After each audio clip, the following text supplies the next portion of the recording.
je trouve pas d'excuses, j'avance. Je vais trouver une solution.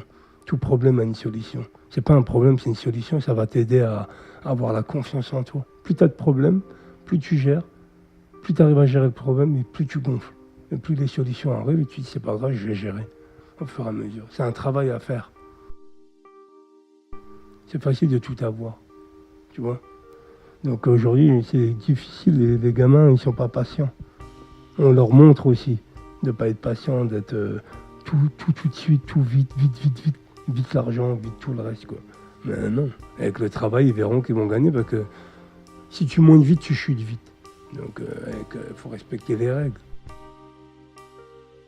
Ouais, il y a toujours pire, il y a toujours mieux, certes. Il y a toujours mieux que toi, il y a plus riche que toi, il y a plus beau que toi, il y a meilleur que toi, mais il y a pire que toi. Donc relativise et avance. Bonjour à tous, aujourd'hui j'ai un invité très spécial dans mon podcast, c'est Abdé. Comment tu vas Abdé? Ça va très bien. Je te laisse te présenter pour ceux qui ne te connaissent pas, s'il y en a qui ne te connaissent pas encore. D'accord, je m'appelle Maziane Abderrahim, on m'appelle Abdé. Je suis à la base décorateur à mon compte et là depuis 2 ans et demi, 3 ans, je suis acteur et modèle. Par rapport à la particularité que j'ai une dysplasie ectodermique, c'est une maladie rare. Donc j'ai une gueule quoi. On en reviendra tout à l'heure de toute façon sur ce sujet-là. Acteur, oui, top modèle, décorateur d'intérieur. Est-ce que tu restes ouvert aux opportunités ou tu te sens installé? Non, rien n'est acquis, donc le but du jeu, c'est de faire ce qu'on aime, tout simplement. Donc j'étais basketteur semi-pro, après je me suis mis à mon compte en tant que décorateur à Paris, en venant des Ardennes. Et là, depuis peu, acteur et modèle, tout ce que je fais, c'est de l'art. Art du basket, art du sport, art de la déco, art du cinéma, et pourquoi pas plus tard de l'écriture ou autre. Je suis ouvert, quoi. Et c'est quoi que tu aimes dans ces métiers particulièrement? C'est la liberté, je suis libre. Ouais. Je dépends de personne. La vraie liberté pour toi, du coup, c'est quoi? La liberté, c'est de faire ce qu'on veut dès qu'on se lève le matin. C'est pas une question d'argent ou autre, on a besoin de l'argent. Mais d'abord, c'est d'être épanoui, de ne pas avoir mal au ventre. Tu aurais pu faire quelque chose d'autre, en fait, avoir une autre vie, ou pas du tout? On me pose la question, déjà, toujours la première question qu'on me pose, c'est si tu avais été normal, si tu n'avais pas eu cette différence. Je leur dis, je ne peux pas le concevoir. De toute façon, moi, j'aime bien comme je suis. Si demain, on fait marche arrière, on me demande d'être dans la norme, et on ne sait même pas c'est quoi la norme, mais si je devais être normal, je dirais non. Pas du tout, parce que ma vie n'est pas normale. Elle est atypique. J'ai le don d'ubiquité, il faut être à la fois partout. Après, c'était plus dans la carrière, en fait, que tu t'es lancé. Tu aurais pu faire quelque chose d'autre? Je voulais être architecte à la base, d'intérieur, mais comme ma mère n'avait pas les moyens dans les Ardennes, et je me suis dit, je vais travailler dans le bâtiment et je vais côtoyer, je ferai architecte d'intérieur à ma façon, quoi, en travaillant dans la haute gamme. Quel enfant as-tu été, Abdé? Oui, j'étais un enfant hyperactif quand même. Ouais. Donc j'étais différent de mon physique, mais ça m'a forgé un caractère. Et donc j'étais très mûr enfant. J'étais très sociable, mais je ne me laissais pas faire. C'est ça la différence. Très ouvert d'esprit, d'aider les faibles avant les forts. Et donc c'est ça qui m'a valu certaines fois d'être viril à l'école. Et ton adolescence aussi, comment? L'adolescence, elle était, comme je dis toujours, j'utilise ma notoriété. L'homme était derrière, c'est-à-dire la notoriété du basketteur, qui m'a servi à approcher les gens et à me faire respecter. Ça m'a aidé énormément le sport. Le sport, ça ouvre l'esprit, ça monte, ça cache des faiblesses. Donc le petit basketteur était toujours mis en avant, parce que j'avais ma petite notoriété dans les Ardennes.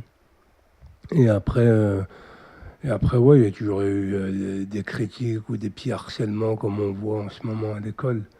Mais ma famille était intelligente et moi, j'avais pas peur. Donc j'avais mon physique qui faisait un peu peur dans le sens où je me laissais pas faire. Et je suis quelqu'un de très ouvert, mais après, je rigole pas. T'as fait comment pour passer au-dessus des critiques, justement? En fin de compte, les critiques... tu te caches au-dessus des critiques par rapport à ce que tu veux. Tu te projettes dans la vie. Eux, ils sont au moment présent, mais toi, tu es déjà loin, on va dire, dans ta tête. Et c'est ce qui compte, c'est cet objectif. c'est le bout du tunnel. Donc les critiques, ok, elles fusent, mais tu t'en sers pour aller encore mieux. Et c'est comme un super-héros. En fin de compte, on te met des coups de couteau, des injures ou autre, et en fin de compte, ça me faisait gonfler. C'était de l'adrénaline, c'était pas... Je voulais pas qu'on pâtit ou qu'on me dise, oh, le pauvre garçon, pas du tout. Je voulais vraiment, c'était une force. En fin de compte, j'en jouais, j'adore ça parce que je gonflais. C'est vrai que tu aurais pu faire l'inverse, en mode te replier sur toi et dire non, mais c'est bon, c'est une fatalité, tout ça. Mais... Ouais, j'aurais pu, mais quand tu connais qu'à 11 mois que tu sais que tu allais mourir, donc le reste, c'est de la merde. Ouais. Les critiques des gens, ça me passe au-dessus de la tête. Pour revenir à ton début, est-ce que on peut considérer que ta réaction face au médecin, c'était comme un pari pour toi-même pour réussir? Un pari avec toi-même pour réussir? Ben, les premières réactions que j'ai eues, c'est quand j'avais 9 ans, que je voulais faire basket, je voulais prendre une licence de basketteur. Le médecin me dit, ouais, c'est risqué, tu transpires pas, tu as une maladie, ça va surchauffer, ta température régule pas. Donc ma mère, elle l'a pas écouté et j'ai fait marcher mon petit réseau et donc ma mère a demandé au médecin de signer quand même le certificat médical et j'ai joué. Parce que la force, c'était moins la maladie, mais c'était aussi ma mère. Ma mère, elle est petite de taille, elle a élevé 10 enfants toute seule. Donc quand tu vois ça, qu'elle va bosser à 4 heures du matin, tu dis qu'est-ce qui va t'arrêter? Faut pas... Moi, je ne me trouve pas d'excuses. Je sais que la vie, elle est compliquée, chacun a sa vie, chacun a son caractère. Mais moi, le mien était forgé déjà enfant. Du coup, tu t'es lancé semi-pro, c'est ça, basket? Oui, j'étais semi-pro à Charleville-Mézières en National 2. J'ai failli jouer en National 1. Après, j'ai privilégié les études aussi avec un bac scientifique. Même ça, c'était un challenge. Et après, je suis parti dans le sud pour aller faire un BTS en alternance dans le bâtiment. Quand on le voit, c'est vrai, hein, enfin, qu'on ne le connaît pas trop, on a tendance, on peut dire ouais, qu'il fait peur et tout, mais toi, comment tu transformes cette particularité en avantage? Parce que je sais que ça dure 9 secondes. Ouais. Les 9 premières secondes. C'est comme les commerciaux. Ils vont dire que c'est les 9 premières secondes que tu te vends. On dit que, comment dire, l'habit ne fait pas le moine, mais si quand même, parce que moi j'ai du charisme, mais je me néglige pas. Quand tu me vois arriver ou comment je suis habillé Ouais. ou ma posture, tu dis ouais, le mec il blague pas quoi. Il s'accepte. Si je m'accepte pas, qui va m'accepter? Donc c'est à moi de montrer à autrui que je me valorise, que je me respecte, que je me sens beau à ma façon. De toute façon, le beau, c'est une définition qui est dans le dictionnaire, mais on en fait ce qu'on veut, quoi. C'est important de bien se parler. Ouais, moi, tu me respectes, je te respecte, c'est la règle. Il n'y a pas de blabla. Si tu me respectes pas, je vais pas te respecter et ça va pas, quoi. Comme je dis aux gens, je vais pas te donner des cailloux pour que tu me mettes dans la gueule. Faut arrêter tout ça. Les gens, ils s'en prennent à des victimes, à des jeunes ou à autres. Quand je vois des... Moi, j'ai pas peur d'arrêter des gens qui se moquent de quelqu'un dans la rue. Je l'attrape, je lui fais pas la morale, mais je lui dis, vas-y, fais-le avec moi. Parce que je veux qu'ils s'assument à un moment donné. Ils croient que les mots, des fois, sont plus durs qu'un coup de poing ou un coup de boule. Hein. C'est pas la violence qui amène les choses, certes. Mais à un moment donné, il faut recadrer les gens, il ne faut pas avoir peur de leur dire. Parce qu'ils ne savent pas. Moi, j'ai peut-être balafré du visage, ou ma gueule, ou avec les injures. Mais comme je dis à certaines personnes, toi, tu as les cicatrices à l'intérieur de toi. Mais tu ne veux pas le montrer, mais moi, je le vois. Et c'est là que j'atteins les personnes. Et là, ils avalent leur salive. Et tu as eu déjà l'occasion de le faire, ça? Oh, Ça des gens comme ça? J'ai eu plein de fois où j'ai eu l'occasion de remettre des gens à leur place. Non pas, moi, je cherche pas la merde, j'ai pas que ça à faire. J'ai vraiment pas que ça à faire de m'occuper de la vie des gens. Mais j'ai pas peur de recadrer quand ça va pas. Donc autour d'une table, en famille ou autre, même au basket, n'importe où. Je le monte avec des points forts, j'y vais pas avec la violence. Hein. C'est l'intellect. Avec les mots, quoi. Ouais, avec les mots et selon où je suis. Au basket, je vais le montrer sur le terrain. Dans le bâtiment, je vais le montrer avec le boulot. Parce que je suis habillé en salle, donc on croira que je suis un petit ouvrier qui balaie. Mais en fin de compte, quand on voit ma déco à la fin, on dit wow, le mec, il parle pas, mais il bosse, quoi. C'est partout dans tous les domaines. Je me valorise un peu parce qu'on m'a toujours mis dans l'ombre. Donc je me mets dans la lumière. Est-ce que si tu recroisais dans la rue des gens qui n'ont pas cru en toi ou qui te critiquaient, tu aimerais leur dire quelque chose ou pas du tout? Non, je dis rien, tu sais pourquoi? Ouais. Parce que ça se voit. Rien que mon regard, ou il suffit que là, comme toi, tu me donnes l'opportunité de faire des interviews. Comme je dis aux gens, moi je fais des interviews, toi t'es Intermarché pour l'instant. C'est une punchline que je dis en rigolant, mais j'en pense pas moins, tu vois. Et c'est les faits qui comptent dans la vie. Il faut ignorer, l'ignorance tue, mais après je leur en veux même pas parce que, comme je disais une fois, c'est si les gens sont négatifs avec toi, c'est qu'ils sont négatifs avec eux-mêmes. C'est qu'ils dégagent leur vie à eux, ils sont pas épanouis, ils vont mal. Je leur en veux même pas. Du moment que je fais ma route, moi qui me coupe pas ma route, ça me va. Est-ce que tu te sens adulte aujourd'hui? Adulte? Ouais, je suis adulte dans le business, dans le boulot, dans la rigueur, dans ma droiture, mais je reste gamin dans ma tête avec mes conneries, tu vois. On le voit ce que je fais sur Instagram. Ouais. Je prends les tout au 10e degré. Faut pas avoir peur de se marrer parce que sinon tu te mets une balle si tu regardes les infos, tu regardes l'actualité sur Facebook, je veux dire que le ciel il est gris. C'est important d'avoir une âme d'enfant, c'est ça? Ouais, il faut garder ton âme. C'est-à-dire tout ce que tu rêvais quand tu étais petit, ou que la question que tes parents ou ta famille te posait, qu'est-ce que tu aimerais bien être quand tu seras grand, ou tu rêves de quoi, faut rêver, mais il faut l'appliquer, le rêve. Et c'est là que tu seras épanoui adulte. Faut pas que ça reste qu'un rêve. Faut l'appliquer. Même si c'est à une petite échelle, hein. Même si tu obtiens 1 sur 10 par rapport à ce que tu rêvais, c'est pas grave. Au moins tu l'as, le 1 sur 10. Vaut mieux 1 que 0. Et c'est ce qui te fait croire en toi et tu as une force pas possible après. Et c'est ça qu'au fur et à mesure, plus tu grandis, plus tu vieillis, plus tu as une force dans les domaines et tu réussiras. Est-ce que tu as peur de mourir? Non, peur de mourir, non. Tout le monde a peur de la mort dans le sens si tu n'as pas accompli les choses. Après, pourquoi je fais ça en tant que dans l'art du cinéma ou l'art de l'écriture ou autre? Je fais ça pour laisser une trace. Tu dois laisser une trace, tu ne vas pas emporter ta baraque ou ton argent dans ta tombe. On n'est plus au temps des Égyptiens. Tu n'emporteras rien avec toi, à part une belle trace. Les gens vont se souvenir, pas que tu étais riche, mais que tu étais une bonne personne, que tu as donné des ondes, que tu as voulu aider à ta manière. Tu ne peux pas aider tout le monde, mais tu dois aider un peu quand même. Est-ce que tu crois au hasard? Non, il faut le provoquer, le hasard. Quand les gens disent « Ah, il a de la chance, ah, t'as du bol » ou c'est grâce à Dieu ». Ouais, certes, mais c'est pas en restant sur ton canapé que ça va venir. Il faut aller le chercher, il faut provoquer les choses dans la vie. Ok, il y a la petite étoile qui est là, mais c'est toi qui la provoque d'abord. Elle ne s'allume pas comme ça. Hein. On peut rêver, les gens regardent le ciel, où ils sont assis, où ils prient, où ils croient qu'on est des opportunistes. Ça va pas, quoi. La vie, elle est là et on a chacun notre rôle. Ouais, il y en a qui disent c'est plus facile pour les autres, c'est ça? Ouais, c'est toujours ça, c'est toujours plus facile. Ou si, par exemple, si je prends mon cas, comme je le connais, on va me dire ah, il a réussi ou il essaie de réussir parce qu'il a une gueule. C'est sa gueule qui l'a ramené dans le cinéma ou le modèle. Mais je dis aux gens, tu peux rêver, mets-toi devant une caméra ou un interview, tu vois, tu vas pas commencer à parler pakistanais. Tu vois. Et tu travailles derrière. Il y a un travail, il y a une confiance en soi, il y a un travail et il y a une rigueur. C'est du professionnalisme. Tout ce que je fais, j'essaie d'être pro, très pro. C'est très rigoureux. Pour illustrer cette notion de hasard, j'ai une liste de mots avec moi. Entre 0 et 30. Tu vas dire un mot entre 0 et 30 et on va voir quel mot arrive du coup. Le 9. Le 9. L'indépendance. Est-ce que ça te parle? Ouais, je suis vachement indépendant. J'ai jamais eu de patron. J'ai eu un patron pendant 4-5 mois, c'est tout. Donc ouais, c'est exactement, ça me reflète quoi. C'est encore cette notion de liberté sur l'indépendance, tu penses? Ouais.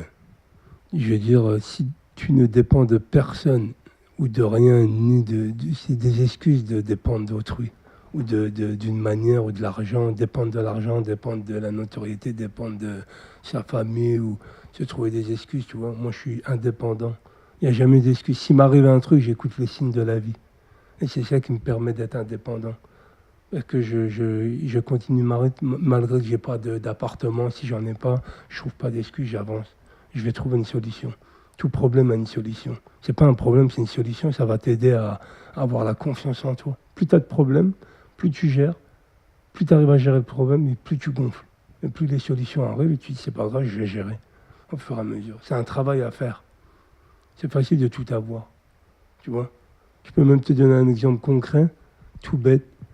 Ben, les gens qui ont des difficultés ou autres, c'est ceux qui arrivent à la fin. Et c'est comme si tu prends l'ascenseur, tu arrives plus vite que moi. Moi, je vais prendre l'escalier, mais moi, à la fin, je serai musclé des jambes. Donc, je pourrais continuer ma vie, tu vois. C'est exactement ça. Tu parlais tout à l'heure que tu avais quitté ton salariat. C'est quoi, tu as du mal avec l'autorité, c'est ça? Ah non, non, pas Non? du tout. Je veux dire, si je travaille... Aujourd'hui, il y a beaucoup de personnes qui sont indépendantes, on le voit. Les métiers... il y a beaucoup de métiers libéraux, il y a beaucoup d'auto-entrepreneurs, beaucoup de personnes qui essaient de faire leur petite entreprise ou beaucoup en freelance. Et en fin de compte, ce n'est pas une question d'autorité, c'est une question de liberté. Pourquoi je vais aller travailler avec quelqu'un pour l'enrichir? Je préfère m'enrichir moi-même, dans le travail, dans le savoir, dans l'argent, dans tout, quoi. Tu réussis dans tout, dans tous les domaines quand tu... Et l'échec t'apprend. Moi, je vais avoir un échec, j'apprends. Si je travaille pour un patron, je fais mes heures, je rentre chez moi, il n'y a rien, c'est fade. J'ai pas envie. Tu as des exemples d'échecs comme ça que tu peux nous... Ben, les échecs, tu en as partout, même dans le sport. Tu vois, le sport, quand tu perds un match, tu te remets en question. Tu retravailles la semaine, tu regagnes le samedi d'après. Puis ça t'apprend. Quand tu es sportif, c'est plus facile à gérer. Le sportif, pourquoi je dis beaucoup aux parents de mettre leur enfant dans le sport, c'est pas que faire du sport pour le physique, c'est mental. Puis te forge un mental d'acier. Le sport t'apprend l'échec. Et grâce à ça, ben, tu évolues, tu te corriges. C'est jamais la faute, c'est pas que la faute d'autrui, c'est de ta faute aussi quand tu perds un match. Eh ben, tu te remets en question et tu bosses. Tu recommences en faisant mieux, c'est ça? Voilà, tu recommences en faisant mieux et tu as des objectifs sur le temps, pas que tu as un laps de temps, que ça dure la semaine ou un mois ou 6 mois ou une année complète de championnat. Eh ben, la vie, c'est pareil. Tu te donnes des... Les gens aujourd'hui veulent tout et tout de suite. Les jeunes, on leur apprend d'avoir tout et tout de suite. Avec un buzz, tu vois, sur les réseaux sociaux, ou une connerie, ou se mettre, je sais pas où, dans une télé-réalité. Et je leur dis non, la patience, le travail, ça va te ramener un meilleur résultat. Ouais, c'est comme cette idée du loto où les gens ils veulent tout de suite, comme tu disais, tu vois, ils veulent gagner tout de suite. Oui, ils veulent gagner tout de suite, L'immédiateté, quoi. mais la liberté, c'est la liberté dans la loyauté surtout. Faut être loyal dans la vie. Et tu vas pas aller voler autrui, voler des gens pour toi t'enrichir. Donc c'est pas bien, moi je dis. Faut s'enrichir par soi-même, non pas en trichant. Faut pas tricher. Donc aujourd'hui, c'est difficile. Les gamins, ils sont pas patients. On leur montre aussi de ne pas être patient, d'être tout de suite, tout vite, vite, vite, vite, vite l'argent, vite tout le reste, quoi. Mais non, avec le travail, ils verront qu'ils vont gagner parce que si tu montes vite, tu chutes vite. Donc il faut respecter les règles. On ne dit pas d'être un canard ou un mouton. On dit tu respectes les règles, mais tu le fais à ta manière. Tu vis pour ou avec les gens? Non, moi je me suis toujours considéré comme un mec un peu étranger à tout le monde, par mon physique et ma mentalité. Il y a l'humain. Moi je regarde, tu vois, les gens ils me critiquent par rapport à mon physique, eh ben moi je pourrais critiquer les gens par rapport à leur manière de vivre. Ils vont me dire, ouais, il est handicapé physiquement ou avec ses critiques. Moi je dis, t'es handicapé de ta vie. Parce que tu suis la vie comme tout le monde, tu veux ressembler à tout le monde. Moi, je ressemble à moi-même et puis basta. Moi, je suis pas handicapé de moi-même. Je suis pas dans une carapace où je m'enferme. Bon, eux, ils sont carrément gardiens de leur prison. Ils sont gardiens de leur prison. C'est-à-dire qu'ils croient qu'ils gèrent, mais ils gèrent rien, quoi. Ils gèrent la prison. Il est enfermé entre 4 murs. Mais non, moi, je vis avec moi-même, avec le temps. Je respecte l'éducation de ma mère, de mes grands-parents, tout ça. Et je fais mon environnement. Tu fais ton environnement et tu respectes l'éducation, c'est ça qu'il faut faire. Entre amitié et amour, tu choisis qui? Moi, je dis toujours, les gens sont de passage. Ah. C'est dur à dire, mais à accepter. Les gens ils disent, ouais, il a pas de cœur, son cœur il est en béton. Il a pas de... Il s'arrête pas, je m'arrête pas, tu vois. T'as des relations, t'as des bonnes relations, mais je préfère dire que les gens sont de passage devant moi, ils défilent devant moi, pour pas que je m'attache à quelque chose et que ça fasse mal. Après, si demain je trouve une personne où tu es amoureux, si j'ai une personne avec qui je m'entends bien, super bien, ça fait 13 ans qu'on se connaît, et elle a un enfant et tout, et je m'occupe d'elle et de son enfant par respect, tu vois, parce que je sais que je l'aide mentalement, j'aide avec ma vie à l'aider. Ça, c'est vachement proche et sincère. Après, l'amitié comme ça, éphémère, non, j'aime pas. C'est vraiment, les gens sont de passage, je leur serre la main et j'ai pas peur de leur dire, tu vas me servir pour le boulot ou pour le basket. Il faut être franc. Je j'ai pas d'intérêt à mentir. Après, si demain je trouve une nana où je partage tout avec, certes, mais à voir, tu vois, je m'attache pas. On verra, c'est le temps qui me donne les choses. Tu respectes tes valeurs, quoi. Oui, je respecte, j'ai beaucoup de valeurs, j'ai beaucoup de principes et parfois ça fait peur. Tu vois, d'être trop carré, d'avoir trop de valeurs et tout. Des fois, ça fait peur. Tu te dis, si moi je dérape avec ce mec-là, il va pas me louper dans le sens, il va me quitter ou il va lâcher l'affaire. En gros, c'est pas que je pardonne pas, mais j'ai du mal à pardonner. Tu m'as fait une connerie, c'est pas grave, je te respecte quand même, mais dégage de ma vie. En gros, c'est radical avec moi. C'est quoi la dernière chose que tu as faite pour la première fois? La dernière chose que j'ai fait pour la première fois. Moi, je sais même pas. C'est de jouer le braqueur hier dans une série de buter un mec. J'ai jamais tué quelqu'un, donc... Ça t'a fait quoi, du coup, de tuer quelqu'un? Ben non, j'ai tué dans la série, tu vois, c'est marrant. Non, au niveau du milieu cinématographique, c'est marrant. Mais après, en gros, on me dit toujours, est-ce que tu as le regard aussi méchant et froid? Est-ce que tu joues ou tu es comme ça dans la vie? Je fais non, je suis comme ça dans la vie. Si demain, on a des règles, tu vois, il y a des règles, il y a la loi, il y a la justice et tout. Mais je vais pas te mentir, si demain tu fais du mal à quelqu'un, je suis très très proche ou la personne en face, elle a pas de cœur, ben moi aussi, j'en aurais pas. Donc pour moi, la vie, c'est ça. C'est tu me respectes, je te respecte. Sinon, ben, va pas te cacher derrière la justice ou, ou papa, maman. Si tu t'attaques à moi, il faut assumer aussi, quoi. C'est la vie. C'est quoi la chose pour laquelle tu es la plus reconnaissant dans ta vie? Ben, la plus reconnaissante, c'est les gens qui me respectent, qui me prennent à ma juste valeur en tant qu'homme, pas en tant que comédien ou basketteur ou le mec qui rend des services, parce que je rends des services indirectement, tu vois. Depuis gamin, ça a été toujours la même chose. C'est on m'appelle pour un service. Donc les gens qui viennent vers moi juste pour l'homme, pour dire bonjour, tu vas bien, j'ai envie de te connaître, et qui me respectent sans arrière-pensée ou vice caché, eh ben eux, je les apprécie. T'as peur que les gens viennent te voir en fait juste pour profiter, c'est ça? Oui, j'ai même pas peur, j'ai peur pour eux. Hein? Je vais les dégager tout de suite. Je ressens les choses de toute façon. Donc non, j'ai pas peur. Non, j'ai pas peur. Après, ça fait chier des fois. Après, si moi je les jette au fur et à mesure, ils vont dire ouais, il est pas, ouais, il est vicieux ce mec-là, il dégage des gens comme ça. Non, je t'ai vu arriver, c'est tout. Mais les gens sincères, ça se voit de toute façon, tu vois. Ça se ressent avec le temps. Tu apprends à connaître les gens hein, dans la galère, hein, pas sur les lits à la tentation. Tu penses que c'est une stratégie de défense, ce que tu fais? Ouais, c'est une stratégie, oui ou non, de toute façon, tu ressens les gens. Hein? Moi, avec mon physique, ma voix, ce que je dégage, mon charisme, le code barre, il est vite rayé. Il va rester une barre ou deux. Ça se fait automatiquement, tu vois. Et je le vois avec mon expérience, j'ai 38 ans quand même. Hein? Donc je le vois avec la vie.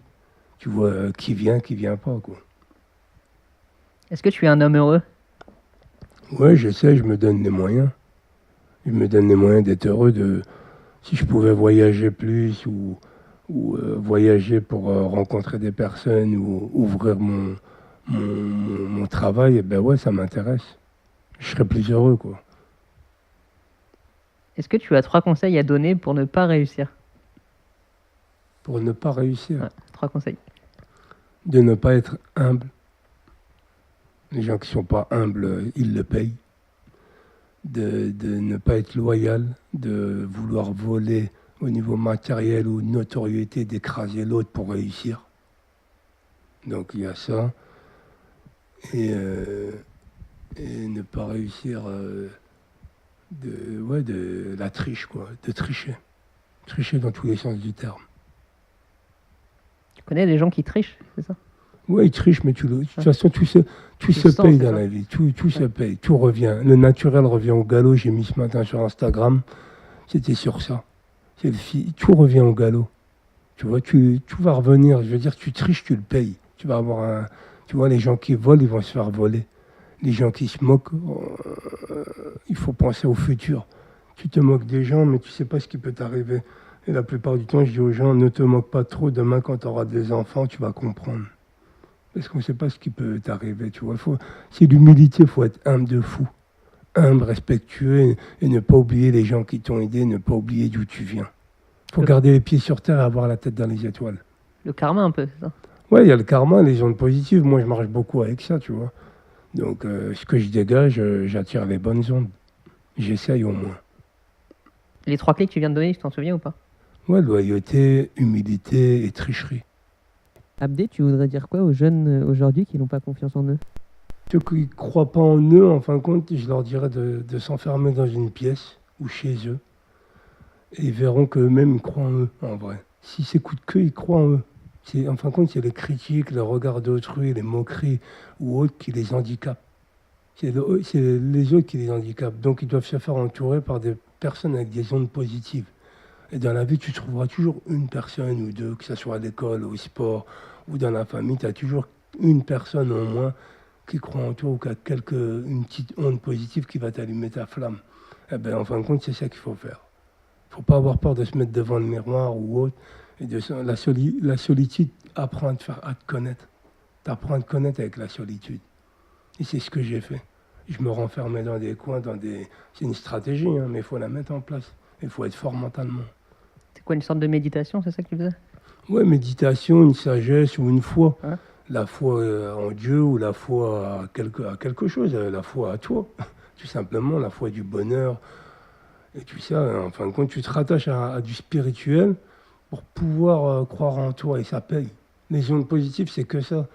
C'est des ondes qui vont accrocher à d'autres ondes. Si tu penses négatif ou que tu te sous-estimes, eh ben, ça va se voir. Et donc, c'est une faiblesse et les gens vont t'attaquer sur ça. Que si tu montres que tu as une carapace, c'est une vraie carapace que tu as forgée depuis enfant, ça va t'aider énormément.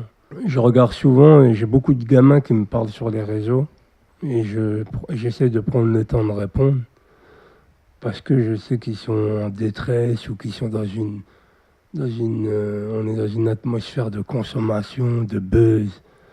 Donc tout va vite, quoi, tu vois. Les images vont très vite devant le cerveau et à un moment donné, ça explose. Et donc c'est là que ça devient des victimes de la vie ou du harcèlement à l'école ou à n'importe où, tu vois. Mais même, j'ai envie de leur dire, faites votre vie, mettez-vous dans une bulle, marquez-le sur un bout de papier ce que vous voulez dans la vie et vous mettez un objectif, 1 an, 2 ans, 3 ans, 5 ans, c'est pas grave. Mais du moment que tu le fais, ça va t'aider. Et d'en parler à quelqu'un que tu ressens de bien, ne pas se positionner en victime. Parce que des fois, tu te confies à des personnes et ils utilisent cette confiance pour te mettre le coup de couteau. Et c'est là que tu te renfermes encore plus, tu parles à personne. Donc moi, je dis de faire attention à qui tu parles et de croire en soi. Et de ne pas avoir peur de... Si tu n'arrives pas à t'exprimer toi-même, si tu es trop timide ou que ça ne va pas, tu t'exprimes à travers une art. L'art du sport, tu fais un sport. L'art du dessin, tu dessines. L'art de l'écriture, dans tout art, tu vois. Tu t'exprimes à ta manière, tu te laisses faire. Tu as été éduqué, tes parents t'ont éduqué, veulent que tu sois quelqu'un, mais ton environnement va te ramener à être épanoui avec toi-même, tout simplement. Tu penses que tout est possible? Oui, tout est possible. Il faut arrêter de... Aujourd'hui, avec les réseaux sociaux, avec les contacts, avec tout ça, tout va très vite. Pour qu'on arrive à avoir une info de merde sur les réseaux en 2 secondes, mais une belle info aussi, tu peux la faire vivre. C'est-à-dire que toi, ton art ou autre, tu peux vite te faire connaître. Même si c'est difficile, tu peux te faire connaître et au fur et à mesure, ça peut payer, tout simplement. La persévérance, quoi. Ouais, il faut persévérer et croire en soi. Et si on t'harcèle, tu en parles à quelqu'un, ne te renferme pas, il ne craque pas. Si c'est difficile, tu en parles à quelqu'un qui va t'aider. Il ne faut pas se faire harceler, que ce soit les garçons, les filles, ou que tu sois toute origine ou autre. Tu dois croire en toi. Et en France, quand même, on est dans un pays, même s'il y a des problèmes, on est quand même dans un pays libre. Il faut arrêter le passeport français, il t'emmène dans le monde entier. Va dans des pays, tu vas voir, c'est le passeport, tu t'es renfermé dans ton pays, tu peux même pas sortir. Donc relativise et avance. Il y a toujours pire, quoi, c'est ça que tu... Ouais, il y a toujours pire. Il y a toujours mieux, certes. Il y a toujours mieux que toi, il y a plus riche que toi, il y a plus beau que toi, il y a meilleur que toi, mais il y a pire que toi. Donc essaie de te mettre dans une case, et tu trouves le juste milieu et que tu sois heureux avec toi-même. Arrête de te comparer. Plus tu te compares, et plus tu es malheureux. Faut pas se comparer H24. Faut se comparer pour voir où est ton classement, mais faut pas se comparer à ce morfond dans sa chambre et pleurer là, parce qu'il y a meilleur que toi sur Instagram. Faut arrêter. Voilà, t'es né comme ça, t'as un rôle et on est né pour avoir chacun notre rôle. On peut pas être toujours dans le même rôle. Il n'y a pas que des méchants ou des gentils dans les films. C'est quoi tes défis du moment? Mes défis, c'est d'être acteur, dans des rôles principaux, avoir des rôles principaux dans des longs métrages. C'est ça mon but. D'être acteur, de ne pas être figurant, de me mettre dans des cases. Le but c'est ça, c'est de faire comprendre que je ne suis pas dans des cases. Et que je suis bon, j'ai pas qu'une gueule. J'ai une voix, comme je dis, j'essaie de jouer et je suis très pro, j'apprends. J'apprends tout le temps, je suis jamais content. Donc c'est ça qui va m'aider à réussir. Ça avance petit à petit, vu qu'hier, tu étais en train de tuer des gens, c'est ça? Ouais, j'étais dans une série Le Carré, là, avec un jeune réalisateur. Donc il m'a mis dans un rôle assez sympa. Donc grâce à ça, je vais peut-être me faire connaître, me faire voir comment je joue et tout. Parce que c'est grâce à ça que tu prends du recul et tu regardes si tu es bon, tu t'améliores et tout ça. Bah, même avec les caméras cassées de Greg Guillotin, ça buzz aussi avec ton rôle que tu prends. Ouais, Greg m'a donné un bon rôle, on a un bon duo. Et j'en joue parce qu'il y a beaucoup d'impro. Ouais. Donc c'est pas facile, mais j'ai des bons retours. Où est-ce qu'on peut te retrouver, Abdé? Sur les réseaux sociaux, on peut me trouver... c'est facile à me trouver, je mets toujours Abdé Maziane sur Facebook, Twitter, Instagram. Et voilà, puis par rapport à des interviews comme toi, ben, on relaie tout ça sur YouTube. C'est vrai que tu as répondu facilement quand je t'ai demandé. Je te remercie d'ailleurs. Oui, de rien, ben, c'est l'humilité, tu vois. Même si dans 3 ans, tu reviens et que j'ai une notoriété plus élevée, ben, j'accepterai l'interview. Il est où le problème? Merci beaucoup. De rien. Est-ce que tu as un dernier mot pour clôturer ce podcast? As-tu un dernier mot que tu veux? Ben, le dernier mot, c'est, tu vois, par exemple, un jeune comme toi qui prend des initiatives de faire une petite chaîne, d'avancer et tout, ben, moi j'aime bien. Et c'est avec des mecs comme toi qu'on devrait avancer. C'est trop facile d'aller voir des grosses têtes, d'aller voir des grosses radios, des gros plateaux, c'est trop facile. Donc moi j'aime bien mettre en avant des petits jeunes qui veulent réussir, ça leur donne de l'envie de continuer et moi ça me donne de l'humilité de garder les pieds sur terre. Merci à toi. De rien. À bientôt. Merci. La vraie liberté, le podcast qui parle de vivre sa propre liberté. Rendez-vous tous les vendredis à 17h sur lavrailiberté.fr et sur Apple Podcast.